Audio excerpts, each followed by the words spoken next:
새해를 맞이해서 우리 모든 교우들의 가정에 하늘의 축복이 충만하기를 축원합니다. 여러분, 축복은 하늘에서 옵니다. 하나님이 주십니다. 그런데 이 축복은 내가 받을 자격을 갖춰야 됩니다. 물론 다 주시지만은 특별한 축복은 내가 받을 그릇이 돼야 받을 수가 있습니다.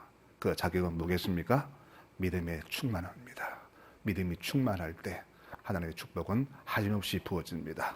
믿음은 말씀을 듣고 말씀에 깊이 빠진 사람만이 깊이 얻을 수가 있습니다. 올해도 말씀에 깊이 빠진 여러분들, 말씀에 크기가 깊어진 여러분들 되시기를 축원합니다. 공부 잘하는 학생들의 특징을 보니까 남보다 공부를 많이 해요. 학교 안 빼먹어요. 수업에 충실합니다. 그리고 수업 마치고 학원 가서 열심히 남보다 더 책을 많이 봅니다. 강의를 많이 듣습니다. 많이 듣고 본 학생이 공부를 잘합니다. 믿음도 그렇습니다. 하나님 말씀을 많이 듣는 사람이 믿음이 깊어집니다. 듣지 않는 사람 믿음이 깊어질 수가 없습니다. 그러므로 내가 복받기를 원한다면 믿음에 충만했어야 되는데 바로 말씀을 많이 들으시기 바랍니다. 예배를 중히 여기시고 예배에 늦지 마시고 예배 빼먹지 마시고 기도에 충실하시기 바랍니다. 그것이 바로 내 믿음이 깊어지는 비결이 될 것입니다. 오늘 말씀 제목 말씀 위에 굳게 서는 교회로 정했습니다. 우리가 집을 지을 때 제일 중요한 것은 좋은 재료나 좋은 위치가 아닙니다. 바로 집의 기초입니다. 땅을 깊이 파고 기둥을 든든히 세워야 튼튼한 집을 높이 세울 수가 있습니다. 이것은 건축뿐 아니라 공부도 그렇습니다. 학업도 기초가 모자라면 깊은 학문을 할 수가 없습니다. 신앙도 그래요. 말씀의 깊이가 적고 모자라면 깊은 신앙인이 될 수가 없습니다. 건축이든 학문이든 신앙이든 가장 중요한 것은 기초입니다. 그러므로 드디더라도 우리는 신앙의 기초를 잘 닦아 나가야 합니다. 다 그렇지 않지만은 어릴 때부터 믿은 사람과 나중에 장성해서 믿은 사람의 신앙은 깊이가 분명히 다릅니다. 어릴 때부터 신앙의 기초가 튼튼히 쌓여있기 때문에 모태 신앙인들, 일찍 믿은 사람들은 보기에 농땡이처럼 보이고 허술해 보여도 그 깊이는 아주 깊습니다. 이것은 절대 무시할 수 없는 부분입니다. 구약시대에 제사장의 아들이 그 직분을 이어받은 것이 바로 그런 이유가 아닌가 그렇게 생각합니다. 우리 신앙이 크면 클수록 내가 받을 축복도 큽니다. 지금 교인들 대부분이 하나님께 바라는 것은 깊은 신앙, 큰 신앙이 아니라 하나님이 주시는 축복일 겁니다. 우리가 깊이 새길 일은 무엇이냐? 하늘 축복은 내 신앙이 깊고 클수록 크게 주어진다는 사실을 깊이 명심해야 됩니다. 믿음도 적으면서 큰 축복을 바라지 마십시오. 믿음이 크고 깊은 사람만이 큰 축복을 받을 수가 있습니다. 사도 바울은 이 진리를 알았습니다. 그래서 골로새 교인들에게 이런 편지를 보냈습니다. 나는 여러분이 성령께서 주시는 모든 지혜와 판단력으로 하나님의 뜻을 충분히 깨닫게 되기를 빕니다. 또 나는 여러분이 주님께서 원하시는 생활을 함으로써 언제나 주님을 기쁘게 해드리고 온갖 좋은 일을 행하여 열매를 맺으며 하나님을 더욱 잘 알게 되기를 바랍니다. 또 여러분이 하나님의 영광스러운 권능으로부터 오는 온갖 힘을 받아서 강하여지고 모든 일을 참고 견딜 수 있게 되기를 바랍니다. 라고 이렇게 기도를 했습니다. 같은 신앙인인데 축복 속에 사는 교인과 그 반대의 교인을 봅니다. 왜 그럴까요? 무슨 차이일까요? 바로 신앙의 크기와 깊이의 차이입니다. 농부가 땀 흘려서 일구고 거름 주고 좋은 씨앗을 뿌리고 물 주고 가꾸는 수고가 있을 때에 좋은 열매를 많이 맺을 수가 있듯이 우리 신앙도 그렇습니다. 이런 노력이 없을 때 신앙은 결코 주어지지 않습니다. 성경은 말씀하지요. 너희가 심은 그대로 거두리라. 이 말씀은 하나님 말씀이요. 천지가 변해도 변치 않는 그런 하나님의 진리입니다. 내가 내 육을 위해서 새벽부터 밤늦게까지 별 보고 나가서 별 보고 돌아오기까지 애써서 거두듯이 우리 신앙도 그렇습니다. 내가 이런 수고가 없으면 결코 신앙은 깊어질 수가 없습니다. 건강한 신앙은 내가 뿌리고 심은 대로 거둔다는 이 진리를 가슴에 품고 직접 살아갈 때에 그런 성도만이 거둘 수가 있는 귀한 열매가 될 것입니다. 예수님 우리 신앙을 건축물에 비유하셨습니다. 누구든지 내 말을 듣고 그 말대로 행하는 사람은 자기 집을 튼튼한 바위 위에 지은 지혜자와 같다. 이렇게 지은 집은 비바람이 불고 태풍이 와도 절대 무너지지 않는다라고 분명히 말씀하셨어요. 한 주 전인가 아주 강풍이 불었죠. 그래서 웬만한 거 다 날아갔습니다. 온 동네가 난리가 났습니다. 그런데 무거운 것들, 기둥에 단단히 묶여진 것들은 그대로 남아 있었습니다.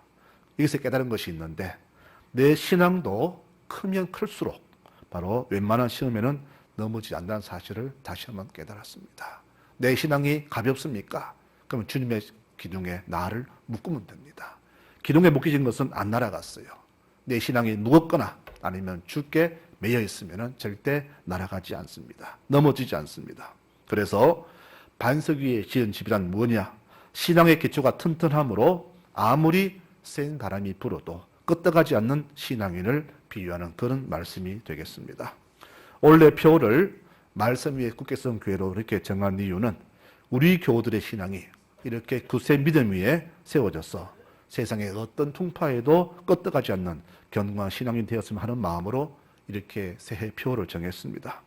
이 말씀처럼 앞으로 우리 모든 교우들의 삶에 견고한 믿음으로 채워져서 어떤 시험에도 넘어지지 않고 굳건히 있어서 믿음의 복되기를 걸어가시기를 간절히 축원합니다. 이런 복이 넘치기를 축원합니다. 그러면 오늘 말씀처럼 어떻게 하면 내가 말씀 위에 굳게 설 수 있을까? 오늘 이 말씀을 드리고자 합니다.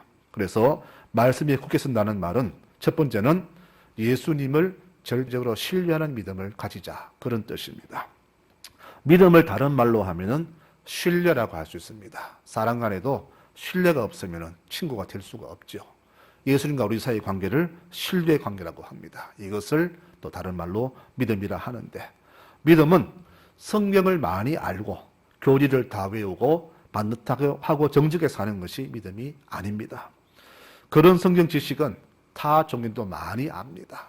학자들 많이 압니다. 그리고 예수 안 믿어도 우리보다 정직히 사는 사람들 굉장히 많습니다. 그런데 그들 보고 믿음 좋다라고 말하지 않지요.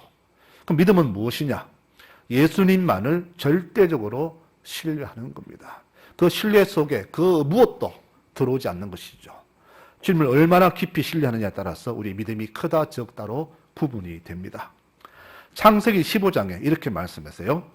여호와의 말씀이 이렇게 말합니다. 아브라함아, 네 몸에서 날 자가 네 상속자가 되리라. 저 하늘의 별을 한번 세어보아라. 네가 셀 수 있나? 네 자손이 이처럼 번성할 것이다 라고 말씀하셨어요. 나이 80대 노인입니다. 그런데 이 노인한테 네가 직접 네 아내가 낳은 그 자식이 네 후손 될 것이다, 이 말이 과연 믿어졌을까요? 이해가 되었을까요? 이해가 안 되었을 겁니다. 우리는 결과를 알기 때문에 이 말씀을 믿지만은 그 당시 아브라함에게 이 사실은 정말 믿지 못할 그런 말씀이었어요. 그런데 하나님은 아브라함은 하나님을 믿었습니다. 15장 6절에 그렇게 말해요. 아브라함이 여호와를 믿었다. 그럴 때 여호와께서 이것을 그의 의로 여겼다, 이렇게 말씀해요. 그 불가능한 상황에서도, 그 절망적인 상황에서도 아브라함은 하나님을 믿었다는 겁니다. 하나님이 할 수 있다. 나는 안 되지만은, 인간은 불가능하지만 하나님은 하실 수 있다. 바로 이것이 믿음이었어요. 그 믿음대로 그는 바로 축복된 조상이 되었습니다. 믿음은 그렇습니다. 믿을 수 없는 상황에 처해서도 하나님을 얼마나 내가 신뢰하냐, 여기에 따라서 믿음의 크기가 구분이 되겠죠. 히브리서 11장에는 믿음의 거장들을 소개하는데요. 여기 보면 여러 이름이 나옵니다. 아벨, 노아, 아브라함, 이삭, 야곱, 모세, 이외에도 많은 우리 선조들이 하나님을 절대적으로 신뢰하며 살았습니다.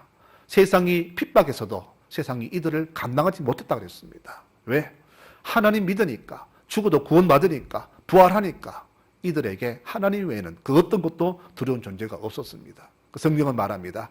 세상이 그들을 어떻게 할 수 없었다, 감당할 수 없었다라고 그렇게 말합니다. 바로 이 믿음이 바로 진짜 믿음입니다. 도저히 믿을 수 없는 상황에서도 하나님만을 절대적으로 신뢰한 것, 이것이 바로 그들의 신앙이었습니다. 오늘 우리에게 이런 신앙이 넘쳐나기를 소망합니다. 요한복음 1장의 말씀에요. 태초에 말씀이 계셨다. 이 말씀이 하나님과 함께 계셨으니 이 말씀은 곧 하나님이시라. 모든 만물이 이 말씀과 함께 지었다라고 말합니다. 바로 이 말씀이 예수님입니다. 우리가 말씀이 굳게 서자는 말은 이 말씀이신 예수님을 굳게 신뢰하고 절대 흔들리지 말자는 그런 뜻입니다. 예수님이시니까, 그분이 하신 말씀이니까 그 말씀을 100% 신뢰하는 하고 들은 그대로 행하는 것이 바로 진짜 믿음이 아니겠습니까? 우리가 어떤 행동을 할 때에 내 속에 확실한 믿음이 없으면 행동하지 못하지요. 그래서 말씀을 의심하지 않고 믿는 사람만이 진짜 행동할 수가 있습니다. 주님께요, 마음속에 믿지 않는 사람은 행동이 없잖아요. 그래서 하신 말씀이 나더러 주여 주여 입으로만 주를 버는 사람은 내게 합당치 않다라고 하셨습니다. 바로 이 말은 행동이 없다는 것은 이들에게 믿음이 없다는 그런 말입니다. 왜 행동이 없을까요? 말씀을 못 믿기 때문입니다. 말씀을 믿으라 하는데 그건 못 믿는 거예요. 바로 세상 기준 보니까, 사람 상식으로 보니까 이거는 말씀이 안 돼, 말이 안 돼. 그래 못 믿는 거예요. 못 믿으니까 행동하지 못합니다. 바로 그것을 불순종이라 말합니다. 믿음은 말씀과 그 말씀에 따른 행위가 일치가 될 때 올바른 믿음이 됩니다. 그래서 성경은 영혼 없는 몸이 죽은 것을 행함이 없는 믿음은 죽은 것이라 그렇게 말했어요. 머리는 많이 압니다. 그런데 그 아는 지식과 그것을 내가 행동으로 옮기지 못하는 것은 죽은 믿음이에요.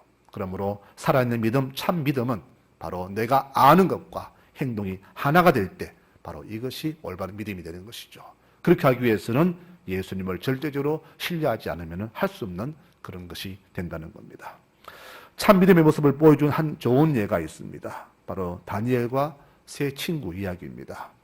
모든 백성이 다 왕이 만드는 우상에게 절을 합니다. 절하지 않으면 다 죽기 때문이죠. 그런데 이 세 사람은 절대 절하지 않지요. 국법 어긴 자에게는 용왕로에 던져지는 그 형벌이 준비되어 있습니다. 왕이 그들에게 협상하죠. 내가 만든 이 우상에게 한 번만 절하면 해라. 그 외에 괜찮다. 한 번만 절해라. 그럼 너희를 살려주겠다.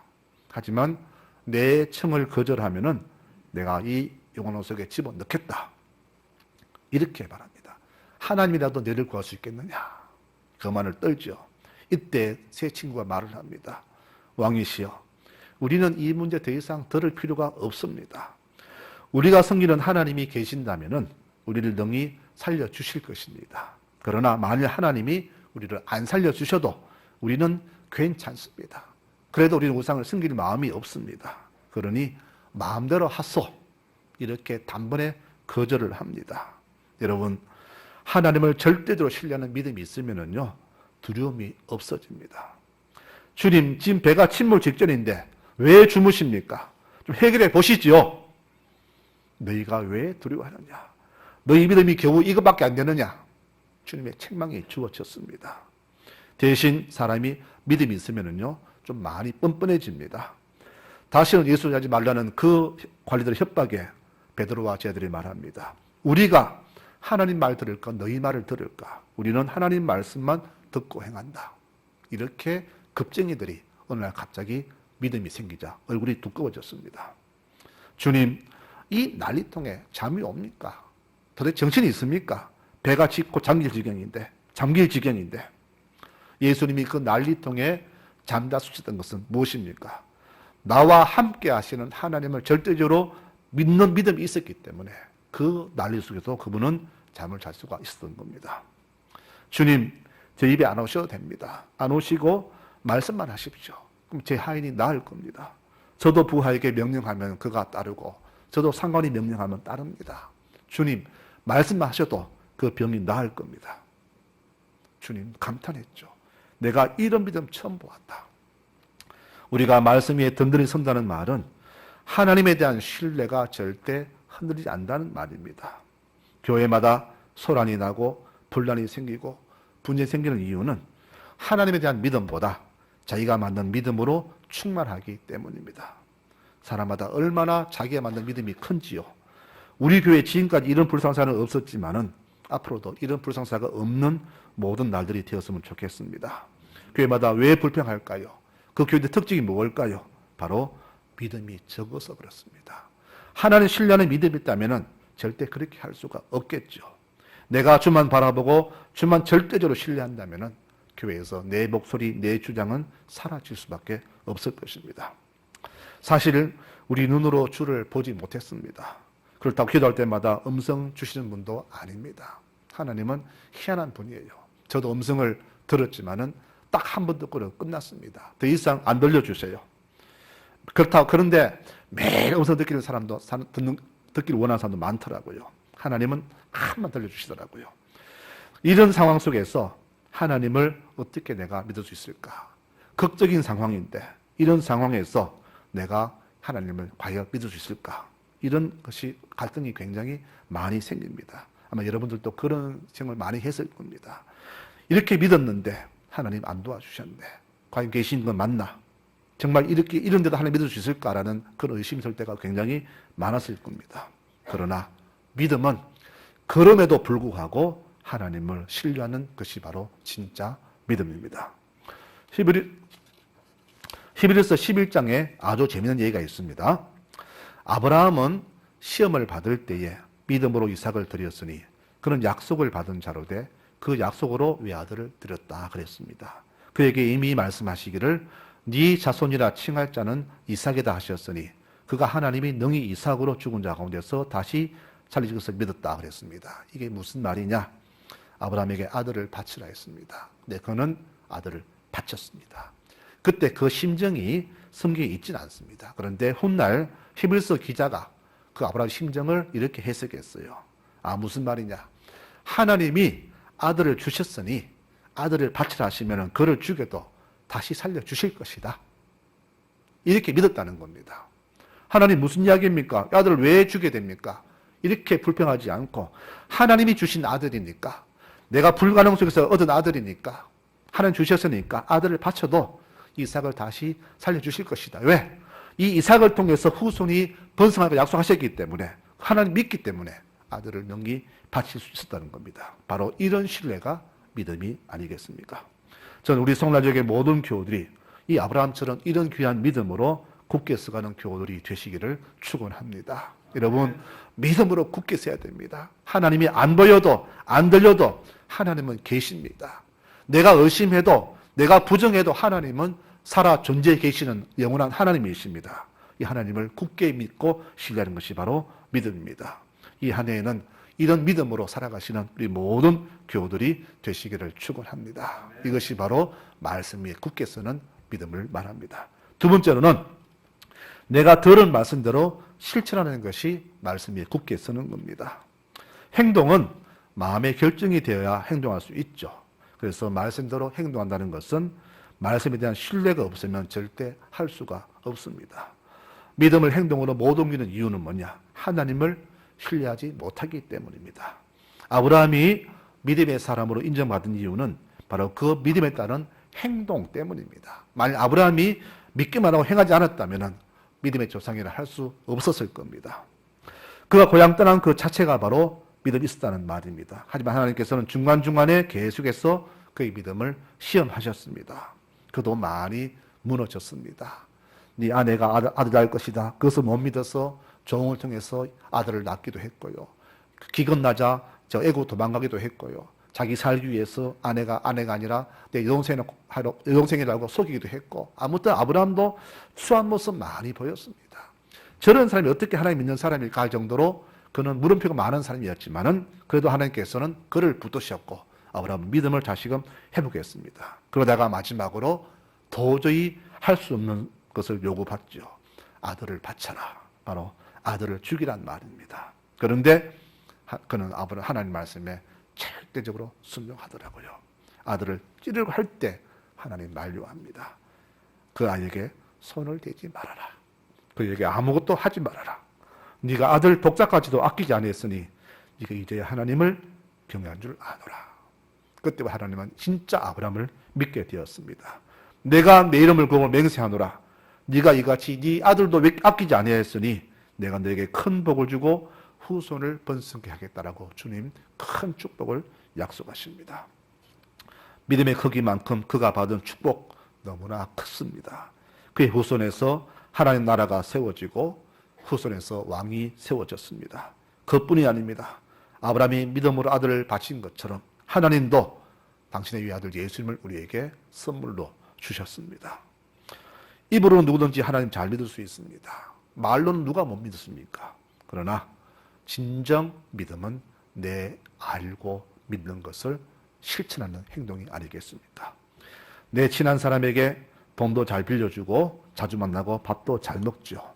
이와 같이 내가 정말로 주를 사랑한다면 주의 모든 말씀을 조금도 의심 없이 행할 수 있는 그런 행동이 우리에게 요구됩니다. 저는 이렇게 판단합니다. 우리 교우들이 예수를 잘 믿는다고 보는데요. 하나님을 얼마나 사랑하는지 그 판단은 제 판단입니다, 여러분. 바로 평소에 교회나 자신의 삶을 보면은 판단할 수가 있습니다. 주일을 맞이하는 마음 자세를 보면은 그분이 얼마나 주를 사랑하는지 알 수가 있어요. 예배드리는 자세, 직분을 감당하는 그 자세, 또 주께 드리는 작은 예물 드리는 모습, 교회와 교우들을 진심으로 걱정하는 그 따뜻한 마음, 교회를 바라보는 태도, 목회자를 대하는 마음 태도, 이것들을 보면은 그분이 하나님을 얼마나 사랑하는지를 대충 파악할 수가 있어요. 여기서 벗어난 사람은 하나님 사랑하는 게 아니더라고요. 저는 불신자한테 제일 듣기 싫은 소리가 이겁니다. 예수쟁이들 말만 잘하고 하는 건 하나도 없더라. 이 말이 제일 듣기 싫어요. 여러분, 입으로 누가 못 믿습니까? 입으로 누가 사랑 못 베풉니까? 입으로는 다 할 수 있잖아요. 그러나 믿음은 입이 아닙니다. 바로 행함, 실천, 행동입니다. 그러므로 우리가 행동 없이 말로만 믿는 것은 결코 구원이 없는 죽음이 되는 것을 꼭 기억해야 될 겁니다. 제가 좀 예민한지 몰라도 저는 교회들이 너무 요즘 광고를 많이 하는 것 같아서 사실 마음이 편치가 않습니다. 다른 종교는 굉장히 떠벌립니다. 선행을 떠벌리고 자랑하는데 우리 교회만큼은 좀 선행들을 숨겼으면 좋겠는데 교계 신문을 본다거나 교계 소식을 들어보면 교회들이 너무나 자기 PR을 많이 하는 것 같아요. 거기다가 은근슬쩍 지도자들의 업적도 슬쩍 띄어가지고 위대한 자기처럼 그렇게 소개하는데 너무나 저는 그것을 볼 때 마음이 불편합니다. 교회가 선을 행하는 것은 당연한 것 아닙니까? 교회가 구제, 선교, 사랑 베푸는 것, 봉사 당연한 할 일인데 뭘 그것을 자랑합니까? 당연한 건데. 여러분, 이것을 볼 때 우리 교회들이 언제부턴가 너무나 외적인 평가, 사람들의 눈을 의식하는 걸 그렇게 알 수가 있어요. 교회가 그것을 자르지 못하면 결코 올바른 교회로 설 수가 없을 것입니다. 우리는 하나님만 의식하면 됩니다. 오늘 말씀을 읽었잖아요. 너희는 나를 누구라 하냐 물었습니다. 그들의 질문이 사람들이 나를 누구라 하느냐 물었어요. 어떤 사람은 예수님을 엘리야라 합디다, 선지자라 합디다. 다 틀린 대답입니다. 예수 모르는 사람들은, 하나님 믿지 않는 사람들은 예수를 잘 몰라요. 주님은 그들의 그 틀린 답을 신경 안 썼습니다. 내가 원하는 것은 나를 믿는 너희가 나를 어떻게 바라보느냐 이겁니다. 너희는 나를 누구라 하느냐 물었을 때 베드로가 말하잖아요. 주는 그리스도십니다. 살아계신 하나님의 아들입니다. 주님의 평가는 우리를 원하신 것처럼 우리 역시 우리의 평가는 하나님만 인정하시면 되는 거예요. 세상이 사람이 몰라줘도 됩니다. 그들이 교회를 욕해도 괜찮습니다. 우리는 묵묵히 엄지에서 우리 할 일을 다 하면 되는 거예요. 그런데 교회가 그렇게 하지 않고 자꾸만 드러내고 알리려고 하고 자랑하려고 하고 그럴수록 더 교회는 추워진다는 것을 우리는 알아야 됩니다. 그러므로 하나님은 다 아십니다. 우리가 무엇을 했는지 어떻게 했는지 바르게 했는지 안 했는지는 그분이 다 알고 다 하나님 평가하십니다. 그러므로 우리는 그저 옳은 한 일을 왼손이 모르게 떠벌리지 말고 겸손하게 조용히 감당하면 되는 겁니다. 이것이 바로 내 믿음이 말씀 위에 반석에 쓰이는 든든한 모습이 되는 겁니다. 바로 이런 모습이 오늘 교회에 요구됩니다. 말씀 결론을 내리겠습니다. 사람에게는 누구나 다 영혼이 있습니다. 영혼은 보이지 않지만은 만질 수 없지만은 느낄 수 있잖아요. 이 영혼이 얼마나 중요한 것인지 여러분 아십니까? 내 영혼이 병들면은 인생도 병듭니다. 내 영혼이 타락하면은 인생도 타락합니다. 대신 내 영혼이 깨끗하면은 평생을 하나님 찬양하며 살아갈 수 있지만 내 영혼이 더러우면은 평생을 하나님을 등지고 살아가게 됩니다.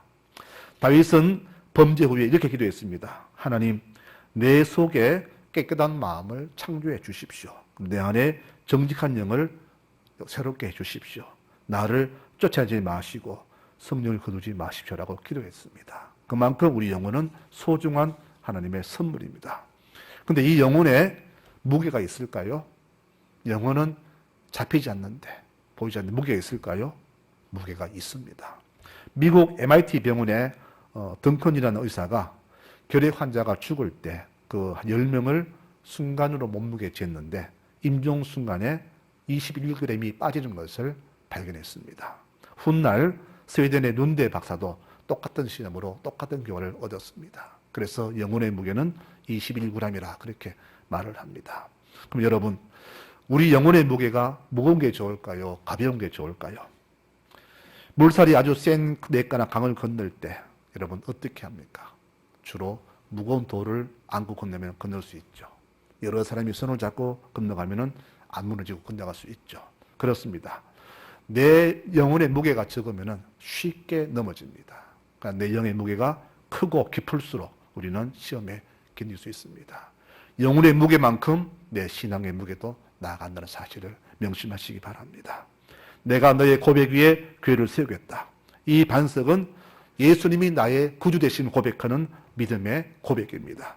이 믿음 위에 세운 교회, 믿음에 세워진 성도들은 어떤 어둠의 세력도 우리를 넘어지지 못하고 어떤 불순한 세력도 우리를 어쩌지 못한다는 주님의 그런 선포가 됩니다. 그러므로 가장 중요한 것은 우리의 굳센 믿음, 하나님을 절대적으로 신뢰하는 믿음이 될 것입니다. 정직한 신앙인, 바른 신앙인은 바로 말씀대로 행하는 사람입니다. 예수님이 하셨던 그 행위, 그분이 가지셨던 그 사랑과 긍휼의 마음, 그분의 원대한 구원의 계획, 이 모든 것을 나도 품고 닮아가는 겁니다. 믿음이 크다는 말은 다른 말이 아닙니다. 누가 뭐라고 해도 예수님을 100% 신뢰하는 것을 믿음이 좋다, 그렇게 말을 합니다. 우리가 살면서 정말 부끄러운 것은 내 작은 믿음 때문에 작은 바람에도 그냥 넘어지는 우리의 추한 모습입니다. 너무 믿음이 약해서 작은 세상의 파도에도 쉽게 무너지는 나의 추한 모습입니다. 이런 모습으로 어떻게 내가 천국 간다고 자부할 수 있습니까? 너무 부끄럽잖아요. 그래서 원래는 이런 추하고 부끄러운 모습을 제대로 발견하고 겸손한 자세로 정직하게 믿음의 길을 걸어가시기를 바랍니다. 무엇보다 원래는 하나님을 가까이 하는 해가 되시기를 바랍니다. 시편에 말씀해요. 하나님께 가까이 가는 것이 내게 복이다라고 했습니다. 성전을 가까이 하시기 바랍니다. 예배를 소중히 여기시기 바랍니다. 여러분, 예배자로 굳게 서시기를 바랍니다. 주신 직분에 최선을 다하시기 바랍니다. 기도에 충실한 기도자로 사시기를 바랍니다. 주 앞에서 성실하고 충성스러운 믿음의 종으로 매사를 감사하게 사시기를 바랍니다. 여러분, 하나님께는 절대 공짜가 없습니다. 매사를 살피시는 하나님은 우리의 모든 것을 다 보고 알고 계시며 행한 대로 갚아주시는 보온의 하나님이십니다. 새해가 밝았습니다. 새해 첫날이 이렇게 주일로 시작이 된 것이 얼마나 감사한지 모르겠습니다. 이 안에는 정말 복된 한 해가 될 것으로 생각이 됩니다. 이 귀한 복된 새해 벽두에 우리 교우들의 가정에 하늘의 보물창고가 활짝 열리고 그분이 허락하신 귀하고 놀라운 축복이 가득 넘쳐되기를 축원합니다. 그래서 우리 교우들의 가정에 영혼의 건강, 육신의 강건함, 또 이 땅에 금지고 모든 좋은 것들이 넘쳐르는 복된 한 해가 되시기를 축원합니다. 그러기 위해서는 우리는 오직 믿음으로 살아가야 됩니다. 여호와를 절대적으로 신뢰하시기 바랍니다. 앞이 캄캄해도 하늘이 내려앉아도 여호와 살아계심을 믿으면서 그분을 절대적으로 신뢰하시기 바랍니다. 이런 믿음 가진 자에게 하늘의 축복은 넘쳐나게 될 것입니다. 기도드리겠습니다.